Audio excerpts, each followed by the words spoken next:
What is up, guys? Welcome back to the Frost Buddy podcast. I'm your host, Brock Mimoser, and I'm excited to be here today because I got a good one. I'm going to tell you a little bit of a story, and then I got a little lesson that goes along with it, right?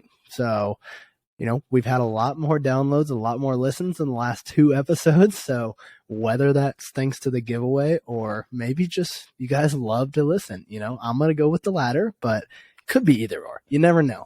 But either way, I'm just, super excited the messages are getting out and that, I've had a lot of feedback that people enjoy listening, that some people are listening in the mornings and, just that's what keeps me going, right? If one person can get value from this, that's enough for me. One person is all I need. So, the fee for the show, if you think one person can get value or entertainment, if you think you can, or someone, then please just share the show with them. Just going to do this by word of mouth because, I like to do it. It's fun. I don't have to do this, but I feel like I have an obligation to help as many people as I can, and to, pretty much share what I'm learning and share my experiences so far with Frost Buddy and growing that, and just in life, right? Growing such a big business at such a young age and just a lot of learning, a lot of growing up really, really quick. And so, yeah, that's pretty much, who I am and where we're at and what we talk about. So, it could be business, entrepreneurship, fitness. It could be anything like that. But today, I want to talk a little bit about expectations, about why teamwork, teams are important, and just kind of, my experiences I've had and kind of, just my thoughts on it, because I do think that both are so important. So I'm going to take you back a little bit on a story real quick. And so for those of you that don't know, I pole vaulted at Indiana University in Bloomington, Indiana. And so that's in the Big Ten. And, a pretty great pole vault program, track program in itself. But I was a walk-on. I was not that focused on it in high school. So I was a walk-on there. Ended up being a 2-time Big Ten runner-up to my roommate. And then our team was 2-time Big Ten champions. And then I was also an honorable mention All-American my junior year. And then COVID hit my senior year. So it was a interesting last 2 years. But it went from walk-on to, pretty highly ranked in the country. And so I'm going to explain a little bit about that because it didn't just happen overnight. It happened over, a 3-4 year span. And it didn't happen by myself because, what I've learned is that one-on-one, you're always going to meet your maker and you're always going to meet someone that can beat the hell out of you. Like, it's just how it is. So if you think that you can take on the world by yourself, you're absolutely wrong. And I'll tell you why. Because, me and my roommate, we come into IU and neither of us were like that highly ranked. We weren't that great, but we both had vision. We both knew exactly what we wanted to do. My goal was to go 1-2 in the Big Ten with him. I think he had a similar goal there, but then we also had dreams of going further in terms of nationals and, kind of being on the big stage. And so, we had the vision, and if it was just one of us, right? If it was just me going, hey, here's my vision one, he was better than me. So it drove me to be better. It drove me to practice different, my nutrition different, my sleep different, because I wasn't as good. So I was like, okay, to make up ground, I got to do things different. I have to literally look at what I'm doing and I got to lay it out and I got to go, how can I catch up? And because of him being better, it pulled me with him. And so the difference is, right, while it pulled me with him, it also, what it did was it set an expectation. And so when I went to IU, there's a lot of teams that don't have this expectation. There was an expectation of winning, and it wasn't the friendliest culture. It wasn't the greatest culture in the entire world, but there was the expectation that you are here for business. You are going to work. You are going to win. Otherwise, quite frankly, you're worthless. And it was hard. It was hard. It was definitely like a lot of kids struggle. There's definitely some mental health issues. I'm not going to sit here and say there weren't, but the kids that thrived really, really thrived. And I think it was one of those where you look back and you're like, okay, I kind of get it now. So, if you could get that thick skin, it was great. But if not, probably not the best spot. But with that expectation is what's so important, and why I want to touch on that, because, our sophomore year, let's say, for example, we weren't that great. We got kicked in the teeth every single meet over and over again. But we were training our butts off in the weight room, in practice, doing everything we could. Every summer, we were like, okay, this is 3 months. We got an opportunity to catch up, to make a bigger impact just by working harder, by working more hours. We can catch up to those that aren't working as much. And so that's what we did. And we would pretty much do it together, and we were pushing one another. We were competing. And as a result, we lifted each other up. Right. And so then junior year comes along, and guess what happens? All of a sudden, we're pretty good. We come back after the summer and we're pretty jacked, and people are like, what the hell did the pole vaulters do? And it's like, oh, well, we actually just worked our asses off. We ate right. We did everything we were supposed to do. And hey, guess what happened? 3 months is a long time. You can make a big change in 3 months. And so that's what happened. We come back, and guess what happened? We started to win. We started to win over and over again. And guess what happened? It felt freaking good. It was awesome to go into every meet to go, oh, you know what? We're probably going to go 1-2 here. We're probably going to do this. Oh, everyone's looking at us going, yep, those are the guys that are going to be at the top.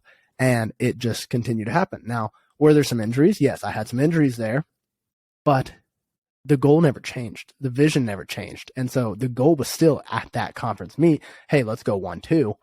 And so I had to find a way to get back there because I had that vision, and he was still going, but he was still dragging me along essentially, even while I was injured. And again, it all comes back to, it didn't matter what the path looked like to get there. It was the expectation of going, this is where we have to get to. So therefore there's no ands, ifs, or buts of if we're going to, it's just, hey, we're going to get there. Like, we got to do what we got to do. And so, with that expectation, it's the same exact thing in business, the same thing.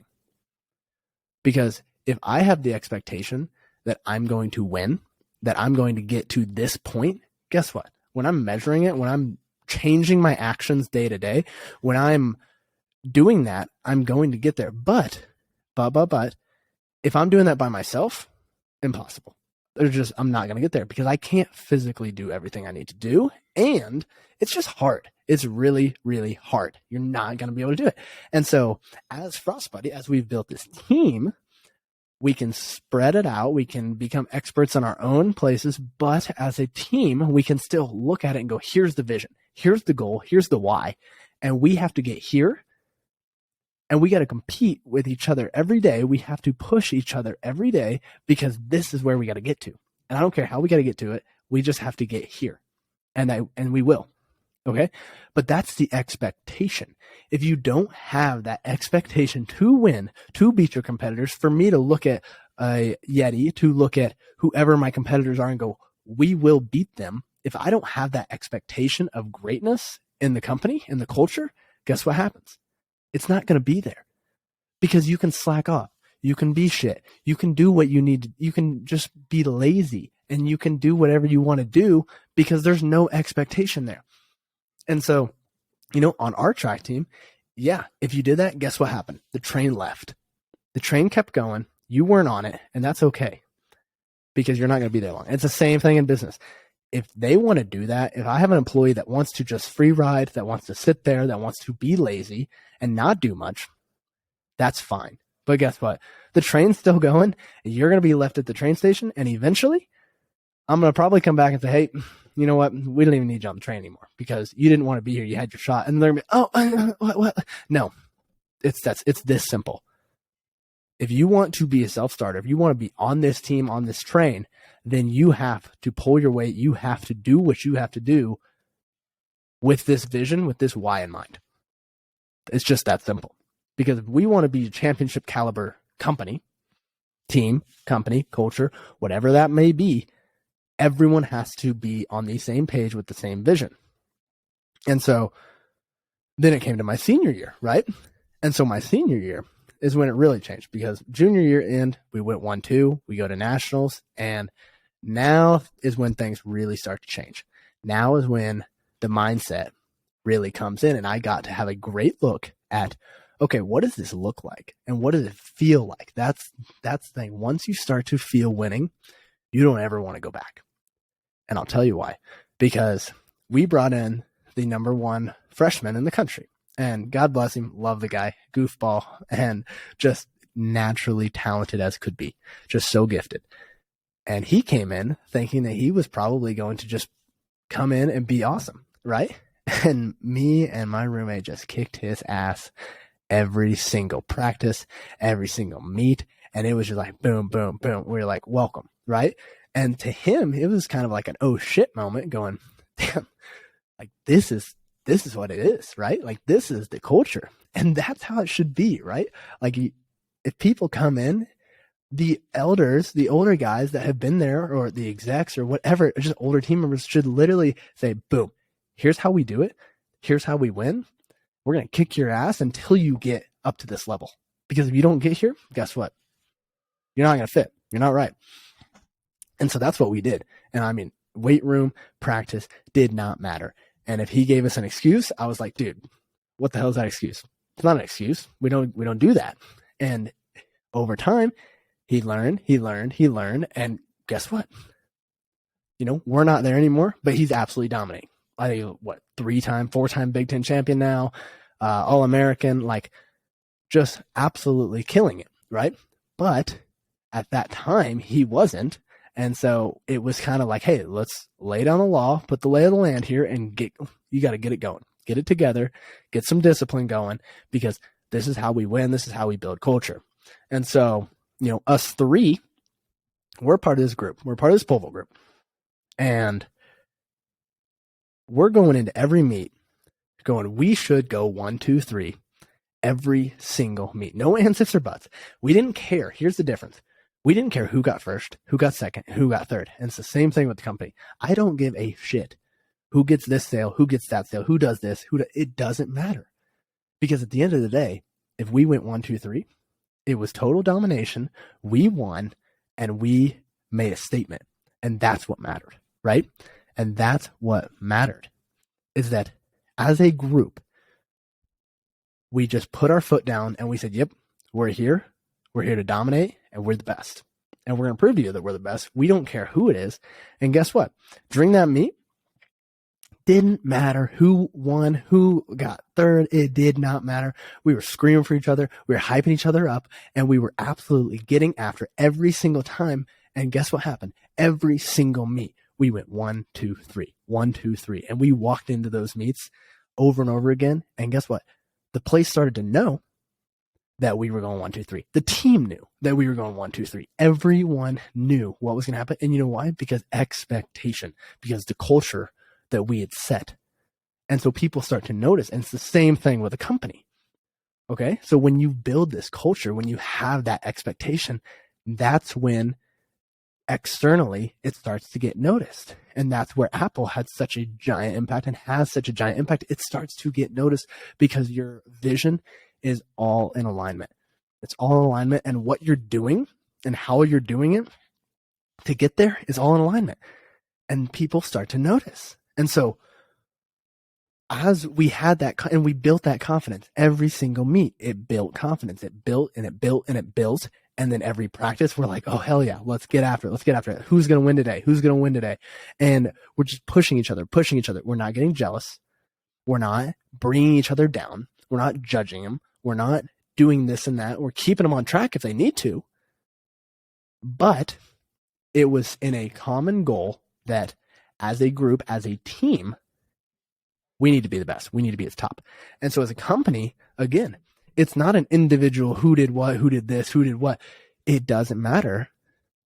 It's all about, hey, where are we going together?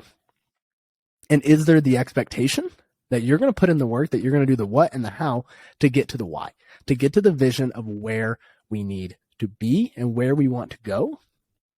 And if we all do that, on the same page, day in and day out, when people come in, when employees come in, when we're talking to customers, guess what happens? Everyone else starts to understand who you are and why you're doing what you're doing. And that's what I learned. That's why I love comparing sports, and I love comparing sports to business and leadership, because it's the exact same characteristics. It's the exact same qualities that you have to build, become, to it transfers, right? There's a perfect correlation in my opinion, because as we did all of those things, as we realized that, hey, as a group, we are way, way stronger than individually, because guess what? In that meet, we could very easily come to someone that was way better than us if it was just one-on-one, right?